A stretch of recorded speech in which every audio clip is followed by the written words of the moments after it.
Hello friends, welcome back to my channel Shrabanti সোলনাই। আরেকটি blog ভিডিওয় তোমাদেরকে শুভেচ্ছা জানিয়ে আজকের ভিডিওটা শুরু করছি। অনেক দিন পর এই ভিডিওটা পোস্ট করছি, তার জন্য সরি। অনেক দিন ধরেই দেবো করে মাঝখানে বিশেষ কিছু কারণের জন্য আমি ভিডিও পোস্ট করতে পারিনি। তো এটা হচ্ছে আমার দুর্গাপুজোর সপ্তমীর দিনের ভিডিও। সপ্তমীতে আমাদের বিহু ডান্সের প্রোগ্রাম ছিল, আমারও ছিল, আর ছেলের হচ্ছে দ্রৌপদীর বস্ত্রহরণে শ্রীকৃষ্ণ হয়েছিল, তারও পারফরমেন্স ছিল। তো দুজনাই এখন রেডি হচ্ছি। বিকেলবেলা 3টে বাজছে এখন। তো এখন কৃষ্ণ দেখি তোকে করবো, তারপরে আমাদেরগুলো করবো। হাতে বসছি, কিন্তু বৃষ্টিটা অন্যদিকে হয়েছে মনে হয়, আমাদের এদিকে হয়নি।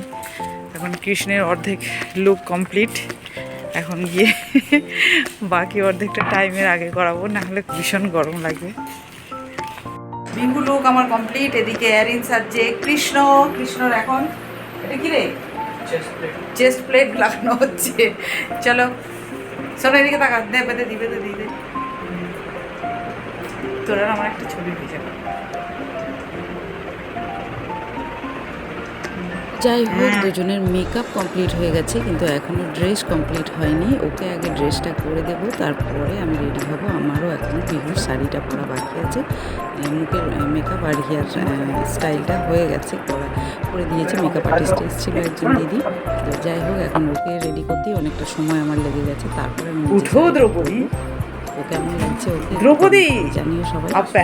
তো ওর ডান্সের প্রোগ্রামটা আজকে আমি এই ভিডিওতে পোস্ট করছি না, ওটা আলাদাই একটা পার্টে একটা ভিডিওতে আমি পোস্ট করব। আর আমি এখন আমার বিহুর যে ড্রেসটা মেঘলাটা, সেটা আমি পরে নিচ্ছি। আমি নিজেই পরেছিলাম, অনেকের হেল্প নিয়ে পরেছিল, বাট আমি নিজেরটা পরেছিলাম। তো খুব ভালো লাগছিল ড্রেসটা পরে। ফার্স্ট টাইম মেঘলা পরলাম। তো চলো, আর কিছুটা বাকি আছে, এবার আমরা বেরিয়ে যাব। প্রথমে ছেলের প্রোগ্রাম হবে, তারপরে সব শেষে আমাদের প্রোগ্রামটা আছে। তো চলো দেখতে থাকো, সঙ্গে থাকো, আশা করি খুব ভালো লাগবে। মেকআপের পর ফুল টিমের সাথে আমাদের কিছু ক্লিপ নেওয়া ছিল, সেগুলি তোমাদের সাথে শেয়ার করলাম এবং আমারও স্মৃতির পাতায় তুলে রাখলাম। প্রথমবার ছেলে অ্যাক্টিং করছে, জানি না কেমন করবে, অবশ্যই শেয়ার করবো।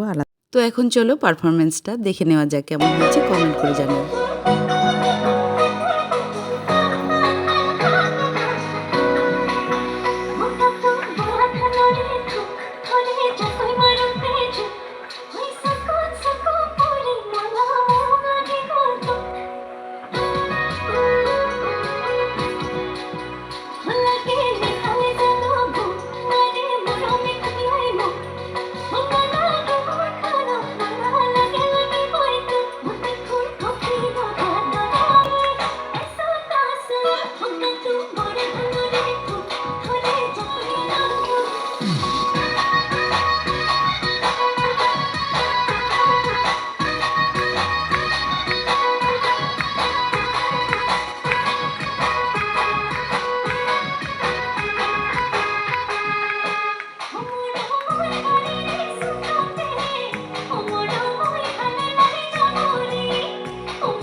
জানো তো বন্ধুরা, আমি ইচ্ছা করি এই মিউজিকটাকে সরাইনি।